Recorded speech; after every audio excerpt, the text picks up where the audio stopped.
year. What percentage of coaches do you think just aren't even recruiting hard high school kids anymore? They all are. They think a high percentage? Different people doing it different ways, but for the most part, the high major coaches have told me if 10 years ago I needed a 5-player class, I would do maybe 4 high school players and a transfer.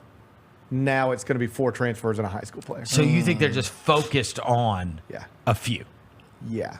They're like, hey, if I can get this high school player I really like, this high school player I really like, but the mistake you make is loading up on them the way you used to load up on them. Like I don't guess he'd mind me saying this, but when Chris Beard was at Texas, he was like, I used to would kill to take the 74th player in the class. But now what does that do for me? 74th player in a high school class probably is like at best the 3rd or 4th player in my class.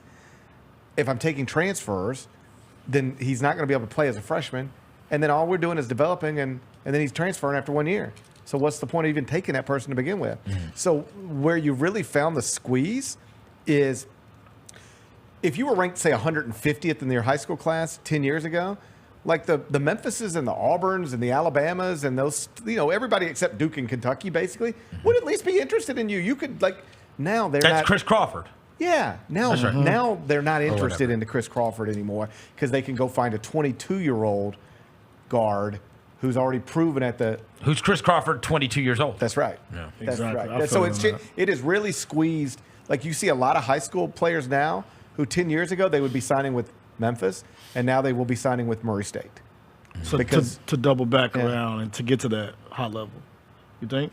Well, yeah. Are kids doing the lower level so I can get to the high level? Well, it's also it's almost the other thing is if you're you would think that maybe there is some advantage in being the hardest worker on the recruiting scene now, but even if you get awesome players, are you even keeping them? No. Right?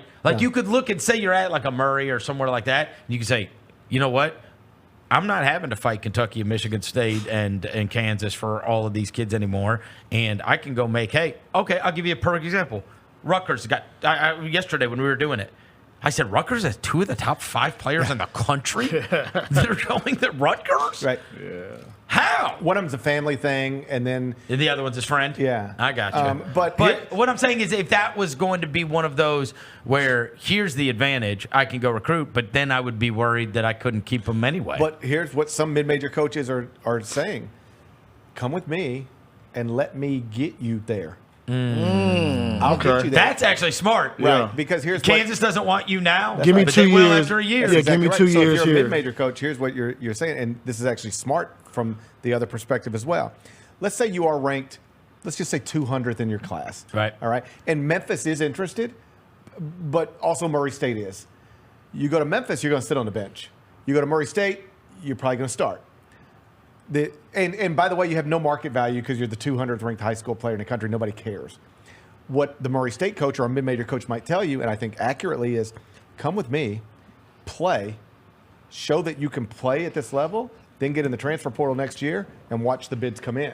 Right now, there's no bids for you. You're just a 200th ranked high school player. But if you come with me and average 13 points and shoot 38% from 3 as a freshman, suddenly there will be a market for you that will not exist. That's crazy. That will not exist if you go to Memphis crazy, and sit on Memphis's bench. There's no market for you because you were the 200th ranked high school player who then sat on a bench at Memphis. It's like the G League of college sports. Come somewhere where you can play. Yeah.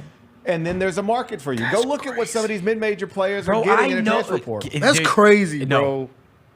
It's turned into the G League. Bro, I know an 8th grader that is going to switch schools because the other school told him he could start as a freshman on varsity. Yeah.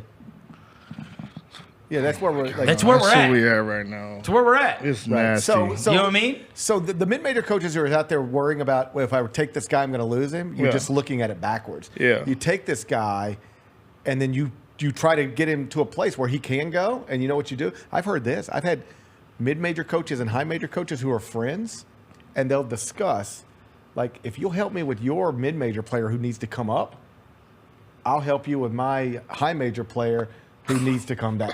Yo. So you send me your mid-major kid you send me your second leading scorer, and I'll send you my 9th leading scorer. This is turning into pro sports, bro. It's like the G League. All right, you know, I just told you about how it's happening on the lower level. You have no idea how young. I know another kid who was held back and is now next year going to be going on his 4th school in 9th grade. Yeah. 4th school. Yeah. 4 sports. That's too much. I mean, everybody, everybody can parent however they want to parent. I don't think that's around young what I'm people like saying that's is it now happens so young. Good Lord. And I didn't know until I had kids, right? I see it. I'm like, what happened to so-and-so? He's like, oh, he left. Now he's going to Houston. Now he's going to wherever. Now he's going to where. And I'm like, huh?